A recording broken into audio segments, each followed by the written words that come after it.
Hi everyone. Today we are continuing our landscapes using warm colors. Remembering warm colors are on this half of our color wheel, those colors that give us those warm feelings.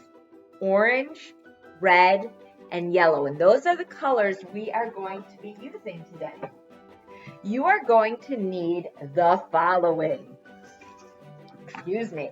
You are going to be needing your landscape that you started last class, remembering that we have things in the background being small and things in the foreground being larger. That is using perspective. And we have those, and we are going to put them up. You are also going to need watercolor paints, a brush, and a glass of water to clean your brush. Now, also so important, excuse me, whoops, you are going to need something to work on top of, to put your paper on top of to protect the surface that you are working on because you don't want to ruin your family's nice table or whatever surface you're working on. So you're going to put this over your project so that you can protect the surface that you're working on. I'm putting mine up on my marker board so that you all can see.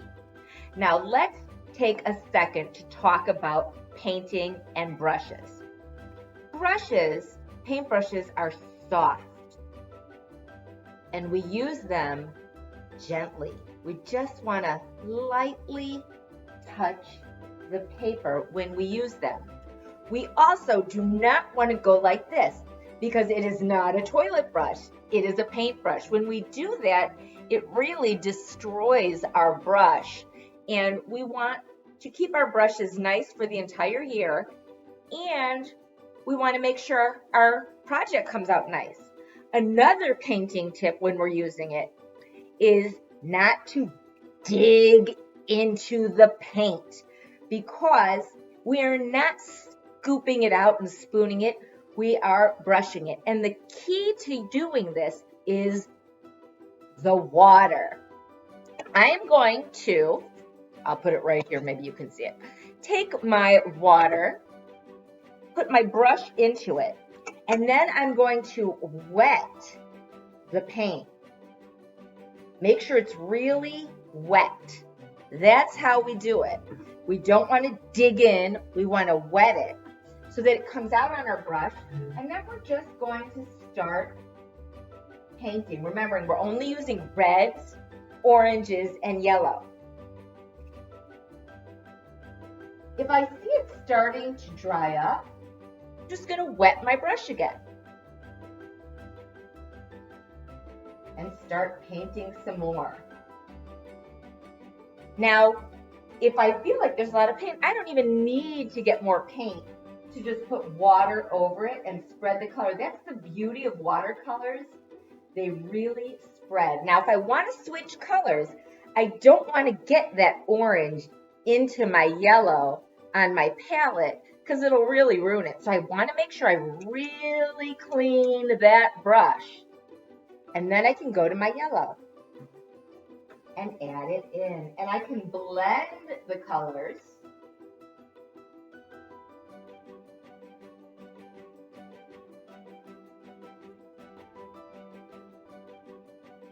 And again, when I think I'm getting a little dry, I want to add more water. I'm not going to scoop out of my paint palette.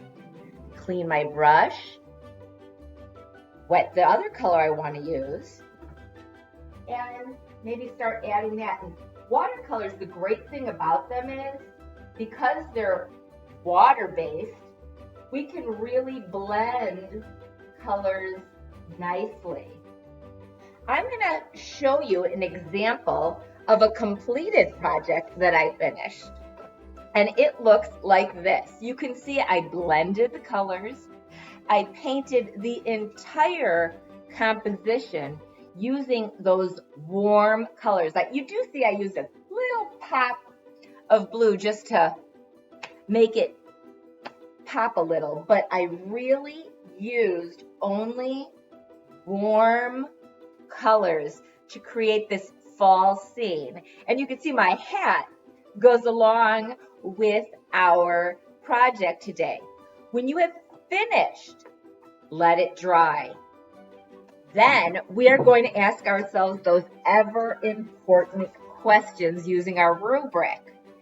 Did I follow directions and meet the criteria? Did I create a landscape with a foreground and a background showing perspective using only warm colors, those reds, yellows, and oranges? Did I use good craftsmanship? Was I neat? Is this my best work? Am I proud of it?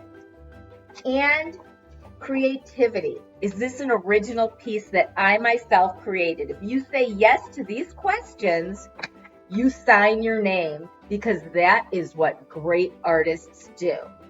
Then go to the assignment link and hit submit and click on that microphone to submit your work and show me your amazing fall warm landscape. Have a great day, guys.